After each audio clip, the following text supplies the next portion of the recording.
Hello friends, അജയിൽ നിന്ന് വാങ്ങിയ ഒരു പ്രോഡക്റ്റ് കാണിച്ചു തരാൻ വേണ്ടിയിട്ട് വന്ന കേട്ടോ. സംഭവം വന്നിട്ട് കുറച്ച് ദിവസമല്ല, എനിക്ക് തോന്നുന്നു 1-2 ആഴ്ച ഞാൻ ഇത് വന്നപ്പോഴേ പൊട്ടിച്ചൊക്കെ നോക്കിയിട്ട് വീണ്ടും റീപാക്ക് ചെയ്ത് വെച്ചിരിക്കുകയായിരുന്നു കേട്ടോ, വീഡിയോ എടുക്കാൻ വേണ്ടിയിട്ട്. പക്ഷേ ഇന്നാണ് ടൈം കിട്ടിയത് എടുക്കാൻ. വേറൊന്നുമല്ല, ഒരു ഹാൻഡ് ബാഗാണ് കേട്ടോ. വലിയ റേറ്റും കാര്യങ്ങളൊന്നും അല്ലാത്ത ഒരു നോർമൽ ഹാൻഡ് ബാഗ്, അത്രയേ ഉള്ളൂ. പക്ഷേ ഇത് ഞാൻ കണ്ട ഉടനെ വാങ്ങിയെന്ന് വെച്ചാൽ ഇതിൻ്റെ കളറാണ് കേട്ടോ. എനിക്ക് ഇങ്ങനെയുള്ള നമ്മളെ ഇടിവിട്ട് കളറുകളുണ്ടല്ലോ, അതിനോടൊരു പ്രത്യേക താല്പര്യമാണ്. അതുകൊണ്ടാണ് ഈ കളർ കണ്ട ഉടനെ വാങ്ങിച്ചിരിക്കുന്നത്. പക്ഷേ ഇത് നോക്കിയപ്പോഴത്തേക്ക് ഇതിനകത്ത് സിബ്ബോ കാര്യങ്ങളോ ഒന്നുമില്ല, ജസ്റ്റ് ഇത് കണക്ക് ഓപ്പൺ ആയിട്ട് കിടക്കുന്നു, പിന്നെ 2 സ്ട്രാപ്സ്, അത്രേ ഉള്ളൂ.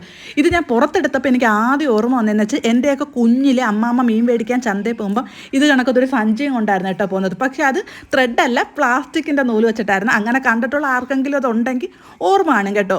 പിന്നെ അജിയോയിൽ നിന്നാണ് വാങ്ങിയെങ്കിൽ കൂടി ഇത് യൂസ്ഡയുടെ പ്രോഡക്റ്റാണ്. അതിലവർ കൊടുത്തിരിക്കുന്ന റേറ്റ് 699 ആണെന്നുണ്ടെങ്കിലും എനിക്ക് കിട്ടിയിരിക്കുന്ന ഒരു 250 ഉള്ളിലാണ് കേട്ടോ. പിന്നെ സംഭവത്തിൻ്റെ സ്ട്രാപ്സ് ഒക്കെ വരുന്നത് ഈ ഒരു രീതിയിൽ തന്നെയാണ്. ഫുള്ള് ബോഡി എല്ലാം ഈ ഒരു രീതിയിൽ തന്നെയാണ് ഇരിക്കുന്നത്. അപ്പോൾ അടുത്ത വീഡിയോ ആയിട്ട് വരുന്നവരെ എല്ലാവർക്കും tata, bye bye, see U.